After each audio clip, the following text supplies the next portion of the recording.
दो नमाजों को एक साथ इकट्ठा करके पढ़ना नाजायज, हराम और गुनाह है। ऐसा करने वाला बंदा सख्त गुनाहगार है। इसकी तफसील सुन के सवाब की नीयत से दूसरों के साथ शेयर कर दीजिएगा। ये बात याद रखें, अगर कोई बंदा जानबूझकर एक नमाज के वक्त को गुजार के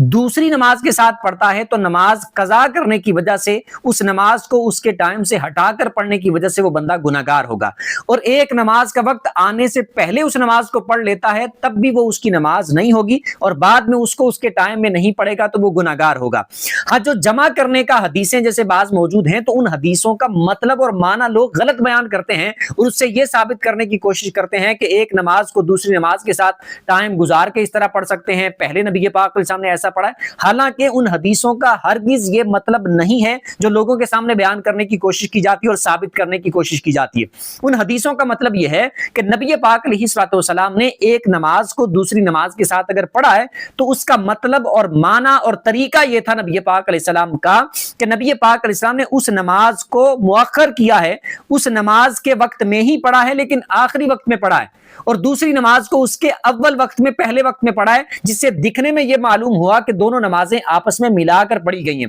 जैसे मैं आपको सिर्फ समझाने के लिए एक मिसाल दूं कि मैं अगर एक नमाज पढ़ता हूं, जोहर की नमाज को मैं थोड़ा लेट करके पढ़ता हूं, वो इस तरह के जोहर की नमाज का टाइम बिलफर्ज 12 बजे शुरू हो रहा है और जोहर की नमाज का टाइम बिलफर्ज 4 बजे तक अगर रहता है तो मैं अपनी जोहर की नमाज को 3:50 पे पढ़ना शुरू करता हूं और 10 मिनट के अंदर अंदर अपनी जोहर की नमाज को कंप्लीट करता हूं। और जैसे ही 4 बजेंगे जोहर का टाइम खत्म हो जाएगा और असर की नमाज का टाइम शुरू हो जाएगा, और जैसे ही 4 बजे मैंने जोहर की नमाज कंप्लीट कर ली और उसके बाद फिर मैंने साथ ही जैसे ही 4 बजे तो असर की नमाज का टाइम भी हो गया और साथ ही मैंने उसी वक्त असर की नमाज भी पढ़ ली। अब दिखने में यह मालूम हो रहा है कि मैंने जोहर और असर को एक साथ मिलाकर पढ़ा है, लेकिन हकीकत में जोहर को जोहर के वक्त में पढ़ा है उसके आखिरी वक्त में,